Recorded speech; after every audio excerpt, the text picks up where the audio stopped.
Hey there, English learners! Welcome back to another episode of the English Talk with Luna podcast. This is your favorite spot to improve your English through authentic conversations while also figuring out how to upgrade your life. I'm Luna. And I'm Kai. All right, before we get into the heavy stuff today, I want to play a quick little game with Kai and everyone tuning in. A game right at the start. I love it. Let's hear it. Okay. Think about your life in 2026 so far. On a scale of 1 to 10, how are things going for you right now? But there is one rule. You are not allowed to pick the number 7. You always do this. Why is 7 forbidden? Because 7 is the escape hatch. It's the number people choose when they want to say, everything is okay, it's not a disaster, so please don't ask me any deep questions. That's true. 7 is basically the I'm fine, just let me be number. So if you're listening, pick your number from 1 to 10, but skip the 7. Luna, what's your number? I'd say I'm at a 6. Things are all right, but I have this nagging feeling that if I keep going exactly like this, I'm going to be really disappointed by December. What about you, Kai? I knew you'd ask. I think I'm at a 5.5. That's honest. Why a 5.5? Because while I'm doing some good things, I know I'm still playing it safe in too many areas. My life isn't a mess, but I don't feel like I'm really living out my full story yet. I appreciate that vulnerability. And for those of you listening, you probably have a number in your head now. Maybe a 4, a 6, a 3, or an 8. The interesting thing is, when you can't use 7, you're forced to see your life more clearly. You realize whether you're actually happy or just kind of surviving. And that is precisely why we're here today. We aren't here to judge your number, but to ask the quiet question hiding behind it. Exactly. If absolutely nothing changed in your life and you reached the end of the year with that same number, would you be okay with that? Oof, that's a tough one to swallow. For many, the honest answer is no, yet their daily habits are quietly saying yes every single day. If you feel that, you are in the perfect place. We are still in the early chapters of 2026. Real life is happening, but the story is far from over. That is exactly what this episode is all about. Your 2026 comeback. This isn't some perfect new year, new me fantasy. It's about making a real shift from right where you're standing. Today, we're talking about the mechanics of changing your life. We'll discuss the risks of playing it too safe, failing, hitting rock bottom, drifting into a life you didn't choose, and rising from the ashes. We'll also examine those tiny, everyday choices that might look small, but actually decide your number on that 1 to 10 scale. And yes, we'll do all this in English that you can follow. This is a B2 to early C1 level episode. The language will be natural and descriptive, but we'll speak clearly, repeat the big ideas, and explain our word tour vocabulary as we go along. And if you're a strong B1 or even A2, stick around. It might be a challenge, but that's how your brain expands. You can always listen a second time, and you'll catch more details each time.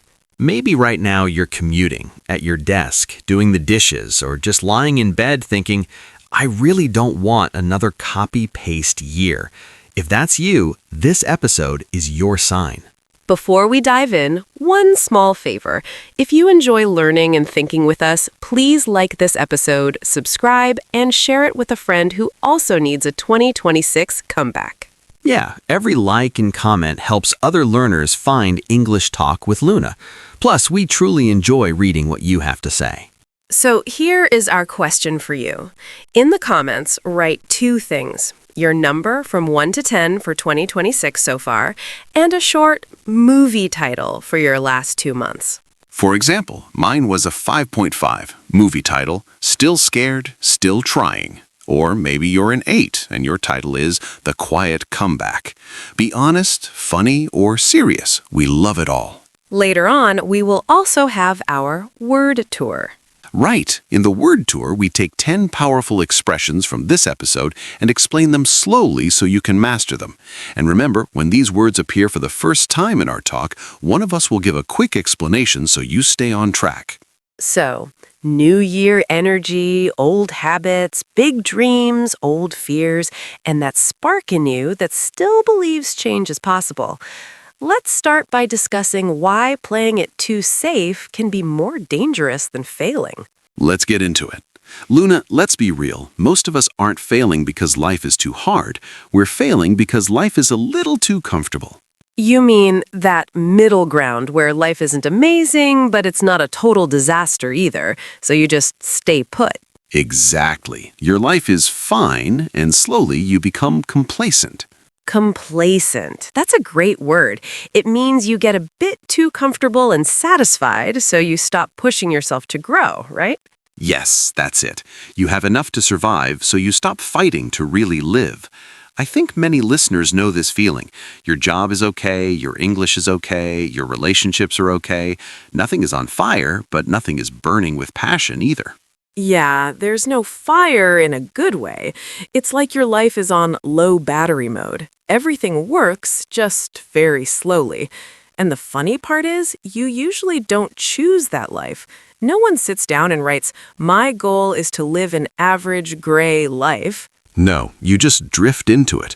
To drift into something means you slowly slide into a situation without really making a conscious choice, one small, easy decision after another. Right. You say, I'll skip my English practice today. I'm tired. Then, I'll start that big project next month. Then, I'll talk to that person later. And suddenly, an entire year has slipped away. That's when the reality of 2026 hits you. You look at your calendar and realize, wait, I'm still living the same way I was in 2023. If you feel that, please know you are not alone. But we aren't going to sugarcoat it. At some point, you have to stop being complacent and start being brave.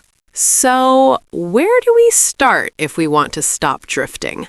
I think we start by accepting one simple truth. You are going to fail. Wow. Thank you, Luna. What a positive way to start a podcast.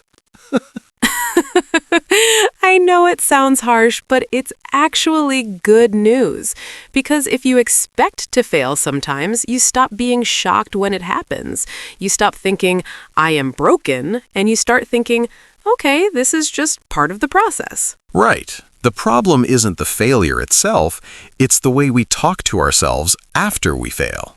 Exactly. Maybe last year you promised, I will study English every day, but you fell short of that plan. To fall short of something means you didn't reach the level or goal you were aiming for. You got close, maybe, but you didn't quite get there. And that hurts. It can really devastate you when you care about something and still don't achieve it. Devastate is a strong word. It means something hits you very hard emotionally. You feel crushed, shocked, and really upset. Yeah, maybe an exam result devastated you or a job rejection. And when you're in that state, it's very easy to make a decision based on that pain.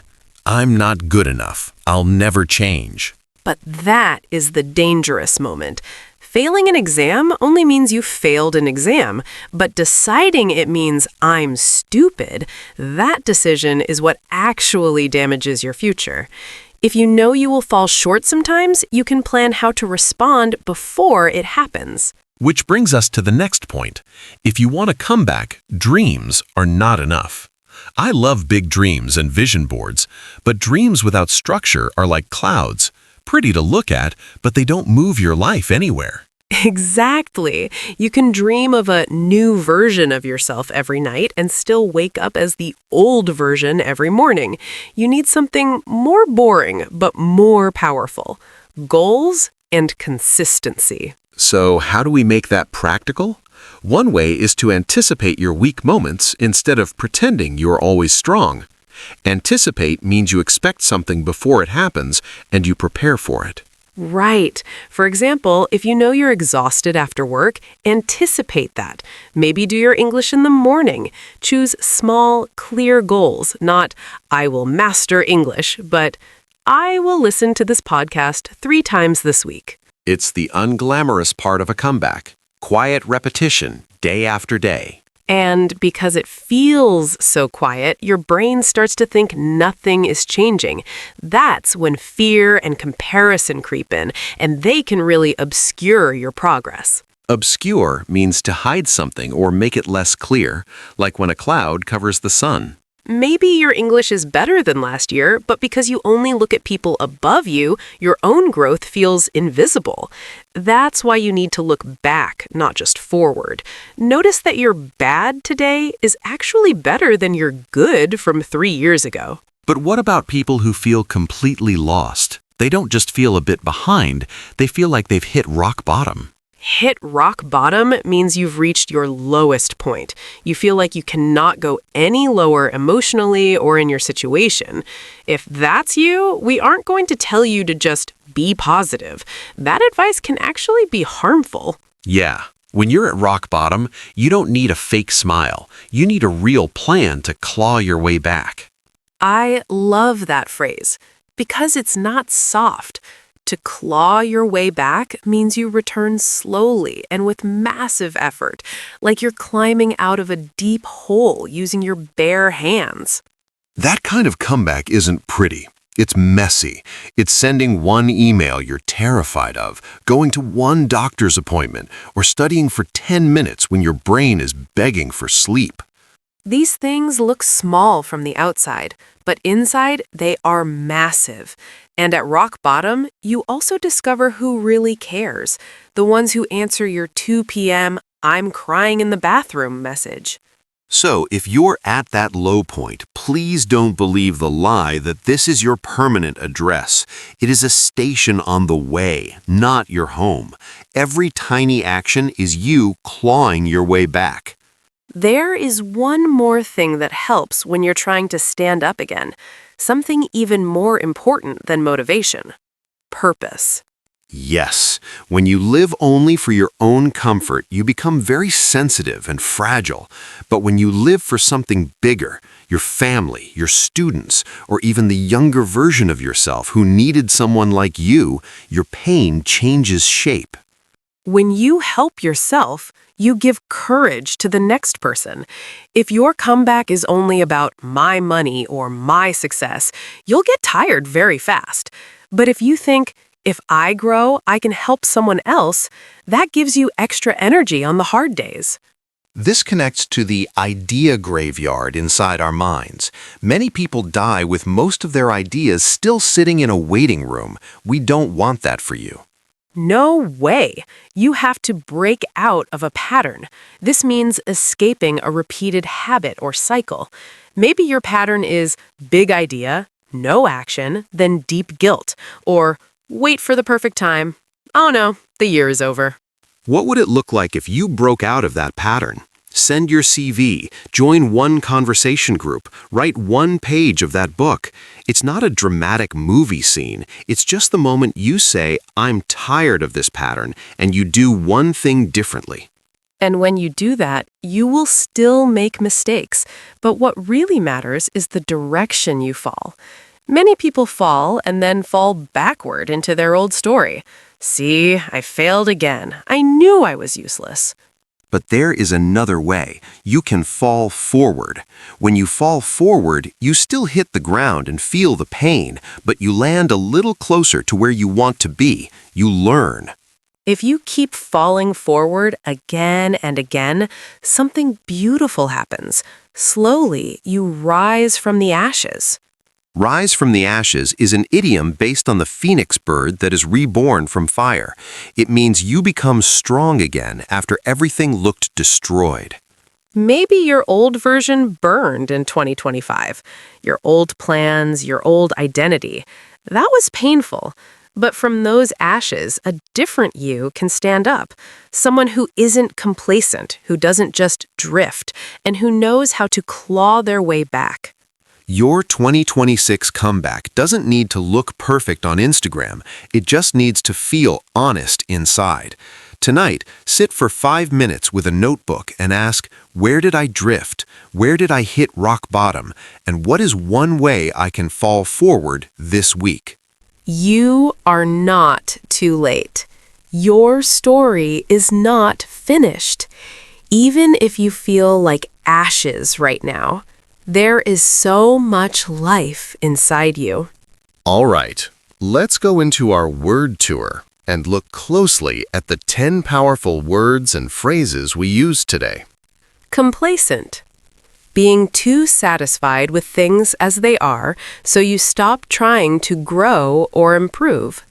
Example, he became complacent after getting the promotion and stopped learning new skills. Anticipate. To expect something before it happens and prepare for it. Example, we need to anticipate potential problems before the project starts. Devastate. To hurt someone very deeply emotionally. Example, the news of the accident devastated the entire community. Obscure. To hide something or make it less clear. Example, the fog obscured the view of the valley below. Hit rock bottom. To reach your lowest possible point in a situation. Example, he hit rock bottom before he finally asked for help with his addiction. Break out of a pattern. To escape from a repeated habit or cycle. Example, it's hard to break out of a pattern of negative thinking, but it's possible. Rise from the ashes. To become strong again after total failure or destruction. Example, the company rose from the ashes after the bankruptcy and became successful again. Drift into. To slowly move into a situation without really choosing it. Example, she didn't mean to stay in that job for 10 years, she just drifted into it. Fall short of. To fail to reach the goal or level you expected. Example, the movie fell short of my expectations, but the acting was good. Claw your way back. To return to a better place with a lot of effort and struggle. Example, he had to claw his way back to the top after the scandal ruined his career. Remember, you don't need to use all 10 tomorrow. Even 1 or 2 can change how you talk about your life. Take a deep breath. You are learning, you are growing, and your story is still being written. If this episode helped you, please like, subscribe, and share it. I'm Luna. And I'm Kai. You've been listening to the English Talk with Luna podcast. Bye.